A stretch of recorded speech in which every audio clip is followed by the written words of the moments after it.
Welcome to குட்டி info நண்பர்களே, அனைவருக்கும் மனமார்ந்த வணக்கங்கள். சற்று முன் மகளிருக்கு ஒரு சூப்பரான குட் நியூஸ் வெளியாகி உள்ளது.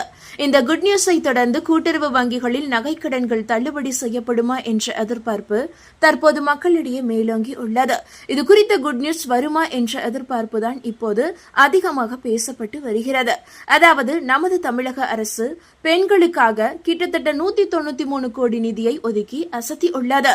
அதாவது மகளிர் சுய உதவி குழுக்களுக்கு கூட்டுறவு வங்கிகள் கடன் வழங்குவதால் பெண்கள் சொந்தமாக தொழில் வருமானத்தை உருவாக்கி கொள்ளலாம். இது அவர்களுக்கு ஒரு நிதி சுதந்திரத்தை தருகிறது.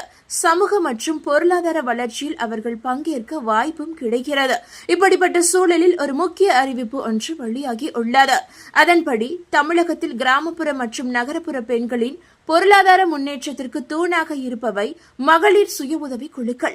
இக்குழுக்கள் மூலம் பெறப்படும் கடன்கள் பெண்களை சொந்த தொழில் தொடங்கவும் குடும்ப வருமானத்தை பெருக்கவும் பெருமளவில் ஊக்கப்படுத்துகின்றன. அதாவது இருந்த போதிலும் கடந்த காலங்களில் ஏற்பட்ட பொருளாதார சிக்கல்கள் காரணமாக பல குழுக்களால் கடனை திருப்பி செலுத்த முடியாமல் போனது.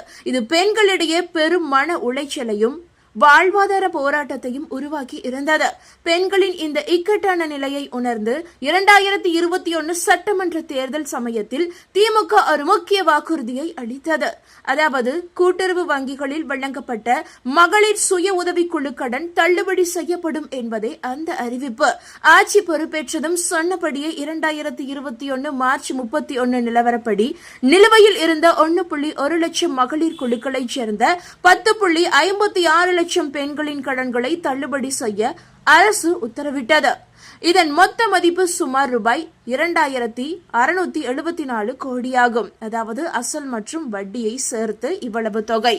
இந்த அதிரடி நடவடிக்கையால் பல ஆண்டுகளாக கடன் சுமையில் தவித்த லட்சக்கணக்கான பெண்கள் நிம்மதி பெருமூச்சு விட்டனர். அவர்களின் கடன் பொறுப்புகள் நீக்கப்பட்டதால் மீண்டும் புதிய நம்பிக்கையுடன் சிறுதொழில்கள் மற்றும் வணிக முயற்சிகளில் ஈடுபடும் சூழல் மீண்டும் உருவானது. அரசு அறிவித்த இந்த தள்ளுபடி தொகையை வங்கிகளுக்கு ஈடுகட்ட 2021 22 ஆண்டு முதல் ஆண்டுக்கு ரூபாய் 600 கோடி வீதம் நிதி ஒதுக்கப்பட்டது. இருப்பினும் தள்ளுபடி செய்யப்பட்ட அசல் தொகை போக அதற்கான வட்டி தொகையை விடுபட்டதால் சில நடைமுறை தாமதங்கள் இருந்தன.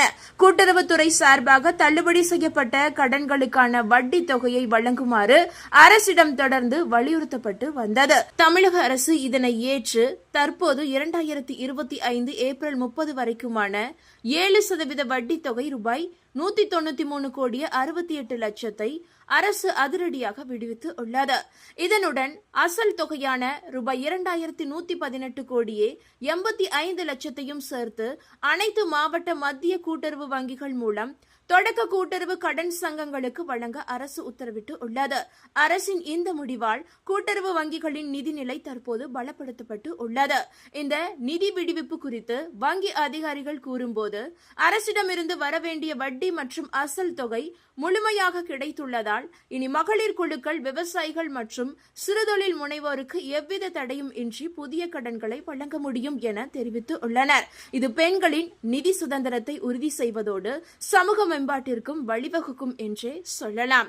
அதே சமயம் மகளிர் குழுக்களுக்கான இந்த நற்செய்தியை போலவே தேர்தல் வாக்குறுதியில் சொல்லப்பட்ட 5 பவுன் நகைக்கடன் தள்ளுபடி தொடர்பான அடுத்த கட்ட அறிவிப்புகளையும் மக்கள் பெரும் ஆவலோடு எதிர்பார்த்து காத்துக்கொண்டு இருக்கின்றனர்.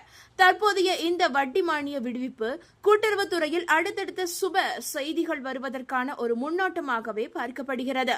இந்த தகவல் உங்களுக்கு பயனுள்ளதாக இருந்தால் மறக்காம இந்த வீடியோவை லைக் பண்ணி உங்களுடைய ஃப்ரெண்ட்ஸுக்கும் ஃபேமிலிக்கும் ஷேர் பண்ணி விட்டுருங்க. நகைக்கடன் தள்ளுபடி, மகளிர் சுய உதவி குழு தள்ளுபடி, விவசாய கடன் தள்ளுபடி, பயிர்க்கடன் தள்ளுபடி போன்ற லேட்டஸ்ட் அப்டேட்டுகளை உடனுக்குடன் குயிக் அப்டேட்டுகளை தெரிந்து கொள்ள மறக்காம நம்மளுடைய இந்த குட்டி இன்ஃபோ சேனலை சப்ஸ்கிரைப் பண்ணி பக்கத்தில் இருக்க மினி பெல் ஐக்கானை கிளிக் பண்ணி வச்சுக்கோங்க. நன்றி நண்பர்களே, மீண்டும் வருக.